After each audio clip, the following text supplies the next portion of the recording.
Hello दोस्तों, स्वागत है आपका एक बार फिर से हमारे यूट्यूब चैनल पर। दोस्तों, शिखर धवन और आयशा मुखर्जी की प्रेम कहानी का यह काफ़ी दुखद अंत है। दोनों ने साल 2012 में जब शादी की थी तब काफ़ी चर्चा में रहे थे। आयशा की यह दूसरी शादी थी, जबकि शिखर पहली बार शादी के बंधन में बंधे थे।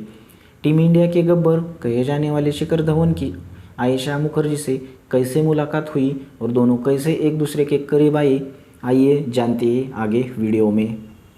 तो दोस्तों, दो बच्चों की माँ और 10 साल बड़ी आयशा को दिल दे बैठे थे शिखर धवन। फेसबुक पर हुआ था प्यार। दोस्तों, शिखर धवन और आयशा पिछले साल अलग हो गए थे।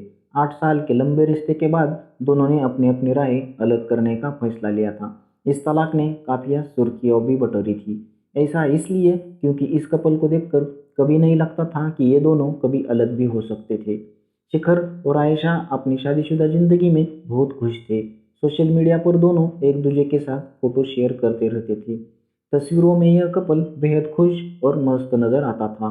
शिखर और आयशा की तलाक की अहम वजह तो अब तक सामने नहीं आई है, लेकिन इस जोड़ी की लव स्टोरी कैसे शुरू हुई और कैसे शादी तक बात पहुंची, ये बातें किसी से छुपी नहीं है। दोस्तों, शिखर और आयशा की लव स्टोरी फेसबुक पर शुरू हुई थी। शिखर ने पूर्व क्रिकेटर हरभजन सिंह की फ्रेंड लिस्ट में आयशा को देखा था।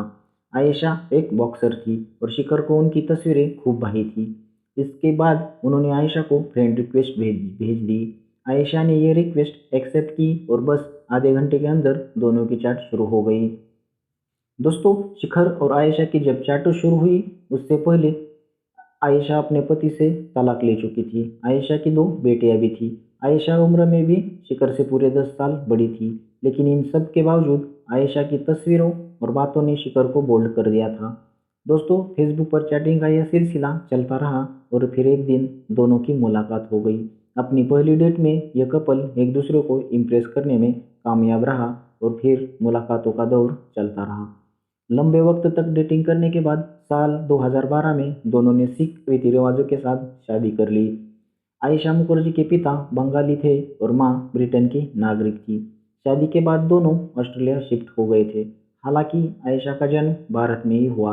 ऐसे में आयशा के पास भारत और ऑस्ट्रेलिया दोनों देशों की नागरिकता है। शिखर से शादी के पहले आयशा ऑस्ट्रेलिया में ही रहती थी। शादी के बाद वह भारत शिफ्ट हुई। हालांकि अब तलाक के बाद वह फिर से ऑस्ट्रेलिया शिफ्ट हो चुकी है। बता दें कि शिखर और आयशा के घर 26 दिसंबर 2013 को बेटे जोरावर का जन्म हुआ। शिखर अक्सर सोशल मीडिया पर अपने बेटे की तस्वीर शेयर करते रहते हैं।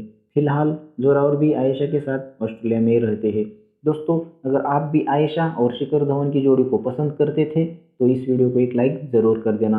अगर आप चैनल पर नए हो तो चैनल को सब्सक्राइब ज़रूर कर देना। मिलते हैं क्रिकेट से जुड़ी नई जानकारी के साथ। तब तक के लिए जय हिंद, जय भारत।